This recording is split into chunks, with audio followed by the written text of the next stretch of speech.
Good morning. It's the 15th of September 2025 and thank you for joining me on ADK'ed engravings. In today's video I'm going to be going through the long drawn out process of making my miter saw, which I did finally finish up about a week ago, and I just am now putting the video together to show you exactly the outcome.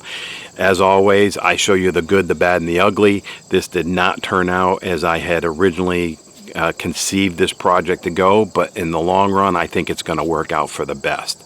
So join me as I go through my miter saw setup. So this is the first side of one of the extensions for the miter saw. This ends up being 27 inches wide by 48 inches long. There's going to be another one on the exact same side, or the opposite side of the miter saw. This is to accommodate longer boards and stuff, and I am going to put wheels on it just like the workbenches have, so that it's going to end up being a mobile unit. And then in between I'm going to have a drop down shelving once I get the two sides built, and I kind of look at what the reduction needs to be. Then I'll finish creating that board in between and stuff. So the process I've done is basically used 4x4s that were cut to a predetermined length, and I could give you what I'm doing, but honestly it really needs to be catered to every person as to what their needs are going to be. Because what I did was I set it up so that my benches were my waist height approximately. And even on the workbenches when I first started it, they were where they needed to be, but then I had to go back, cut 5 inches off of them to accommodate the 4-inch wheels that I was putting on it. So it's best to, I can give you approximate dimensions on all the wood, but honestly it just needs to be tailored to every person. So this in particular is 2x6s going on the front and the back, and then there's smaller pieces in the middle or on the two sides, 4 4x4s, and on the bottom I just use 2x4s just to give a little more support. And then there'll be a 3/4 inch sheet of plywood on top of that, probably smooth just like what I had for the workbenches, so that it makes it again easier for the boards to come across. And then on the bottom, probably going to throw plywood on that as well, just because it can create another shelving space for me. And then the last thing I'm going to do is on the back side I'm going to attach a rail to it, so that as you're putting the boards up against it, I've got a place that I can then put clamps or a stop board or something in place, so that I can have it as a piece that you can make very consistent cuts as you're going along. So let's go ahead and I'll show you kind of how I put these things together, and I'll kind of walk you through it. So what I've basically done is I've cut these all pre-set up to the way they need to be cut to. And then all I've basically done is I've just laid the 2x6s on the table, flushed up the ends to these pieces, and used 3 screws.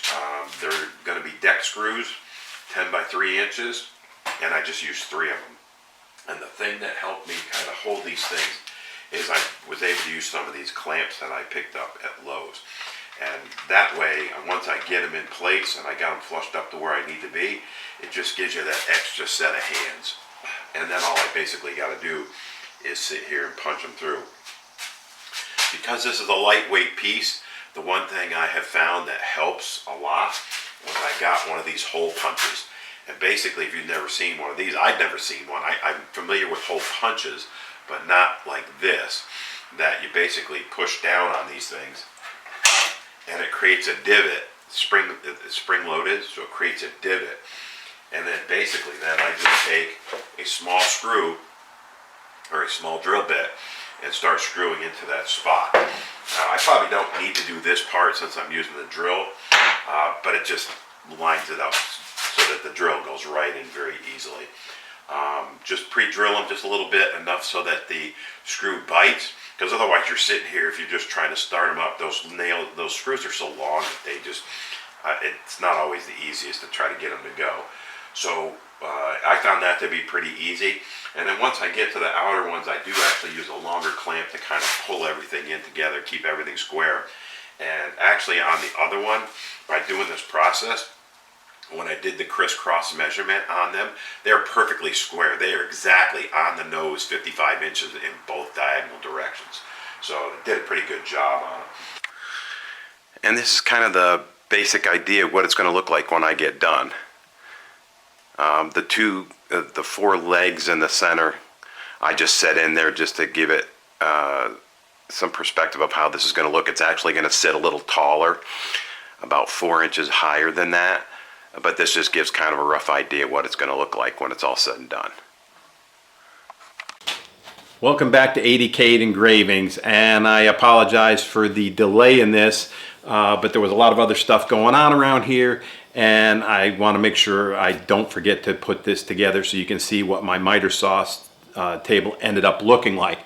Good and bad and the ugly. I had to make a shift in the end compared to what I started out putting this together to look like because of an issue, and we'll go over that here right now.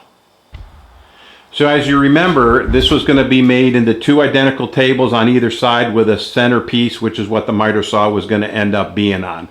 What transpired was that I had an issue with this cart. For whatever reason, I had one leg that I could not get squared up.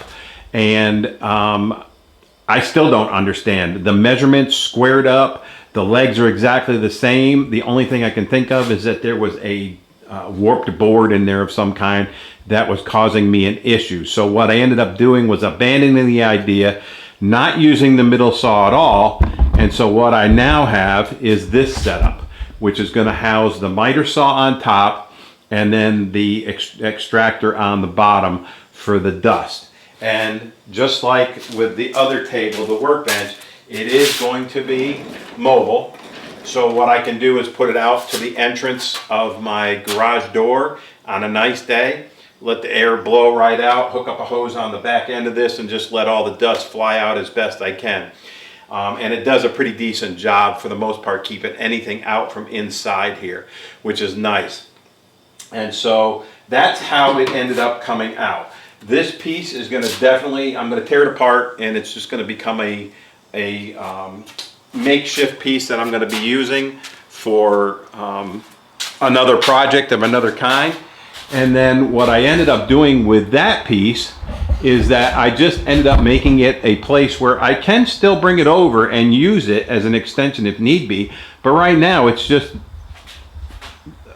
stowing a lot of wood sitting on top of it. And just like the other one, it is mobile, it's on wheels. But how I corrected the problem that I was having was that I actually, and it's hard to see, if I back up and then zoom it in, you might be able to see it a little bit better. So what I did was, it's identical on both sides, but that piece right there, I just took 3/4 inch plywood, a piece that runs across here, put it front to back, and did the same on the other side, did a front to back 3/4 inch piece, and then reattached the casters. And when I did that, it leveled it right up.